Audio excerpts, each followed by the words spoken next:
આ ટર્બોને લીધે, બીજી કોઈ માથાકૂટ છે નહીં અમારે. બસ અત્યારે કેળો પાકી કેળોની તૈયારી, ખેતી તૈયાર થયેલી છે. કેળો ફેલ થશે તે દિન સરકારને વિશેષ જોખમ આવી ઊભી રહેશે. સરકાર માટે અપેક્ષા અમે કરીએ છીએ કે આજથી રેતીનો ટર્બો બંધ થવા જોઈએ. બસ પણ આ મોટા વાહનો બંધ કર્યા, કેળાનું શું થાય? કોઈ પણ જાહેરાત કર્યા વગર કે અગાઉ જાણ કર્યા વગર આજે બી એક ખેડૂતનો જાણવા મુજબ એક ગાડી માલ કપાય છે, છતાં એ ગાડી કઈ રહી લાવી અને કોઈ જગ્યાએ હેવી ટ્રક કે કઈ આગળ આવે એવી કોઈ પરિસ્થિતિ જ નથી જબુ ગામ કે આજુબાજુના ખેડૂતોને.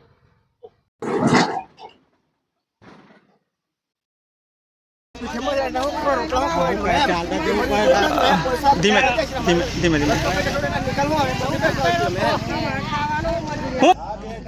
મેરિયા બ્રિજ અચાનક બંધ કરી દેવામાં આવેલો છે.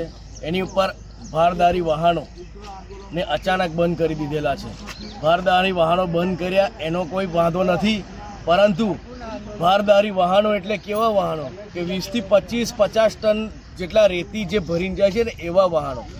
એગ્રીકલ્ચર વાહનોને બંધ કરીને ખેડૂતોને ખૂબ મોટા પ્રમાણમાં નુકસાન થશે. એગ્રીકલ્ચર વાહનો રોજના કંઈ 500 વાહનો નથી જતા, માત્ર 5-10 વાહનો જાય છે.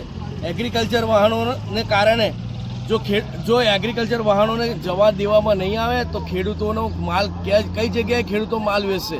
અને આજે જબુગામથી સિહોદ પૂકના લગીનો જે એરિયા છે એ મોટા પ્રમાણમાં કેળાની ખેતીનું ઘણા મોટા પ્રમાણમાં ઉત્પાદન થાય છે. અને અત્યારે પૂર જોશમાં કેળાનું ઉત્પાદન અને એનું કટિંગ ચાલી રહ્યું છે. અત્યારે જો આ નિર્ણય કરવામાં આવ્યો કે મેરિયા બ્રિજ પર ભારદારી વાહનો બંધ કરી દેવા, તો એ નિર્ણય ખેડૂતો માટે ઘણો ખોટો નિર્ણય છે. ખેડૂતોને એમના જે વાહનો છે તે એમને જવા દેવા જોઈએ. અને એ ખેડૂતોના જે ઉપરથી જે ગાડીઓ આવે છે 20-25 ટનની, એવી ગાડીઓ બંધ કરી દો, પણ ખેડૂતોની 10-12 ટનની ગાડીઓ તમારે જવા દેવાની છૂટ આપવી જોઈએ. નહીંતર આ ખેડૂતો પાયમાલ થઈ જશે, એમને દેવાના ડુંગર નીચે ડૂબાવવાનો વારો આવશે. માત્ર એટલું જ કહેવાનું કે આ રેતીની લીજો આજથી 15 વર્ષ પહેલાંથી જે ચાલુ થઈ એના જ કારણે આ બ્રિજોના ઘણા મોટા પ્રમાણમાં નુકસાનો થયા છે. આજે તમે નદીની હાલત જોશો તો નદીની અંદર 50-50 ફૂટ જેટલા ખાડા અને આખી નદી 50 ફૂટ જેટલી ઊંડી થઈ ગઈ છે. પહેલાં જબુગામમાં 10 થી 15 ફૂટ ખોદવામાં આવતું હતું તો પાણી મળતું હતું. અત્યારે 150-200 ફૂટ ખોદે છે તો પણ પાણી નથી મળતું, જેના કારણે પાણીના કારણે તો ખેતીને નુકસાન થયું છે. પણ આ બ્રિજ બંધ કરવામાં આવ્યો એના કારણે પણ ખેતીને ઘણા મોટા પ્રમાણમાં નુકસાન છે. કારણ કે અત્યારે માલ તૈયાર થઈ ગયો છે ખેડૂતોનો, એ તૈયાર માલ ખેડૂતો કઈ જગ્યાએ વેચશે?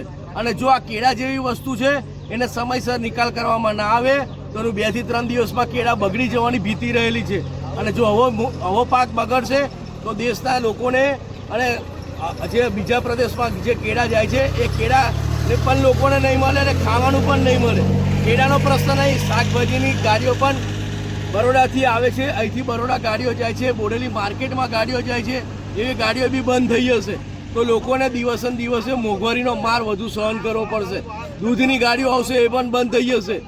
એ બધું જ્યારે જીવન જરૂરિયાત વસ્તુ તમે બંધ કરી દેશો, એ ગાડીઓ આવતી બંધ કરી દેશો તો લોકો કેવી રીતે જીવશે? આ પ્રજાને કેવી રીતે જીવવું પડશે એનું તમારે વિચાર કરવો જોઈએ અને એગ્રીકલ્ચર ગાડીઓને ચાલુ રાખવી જોઈએ.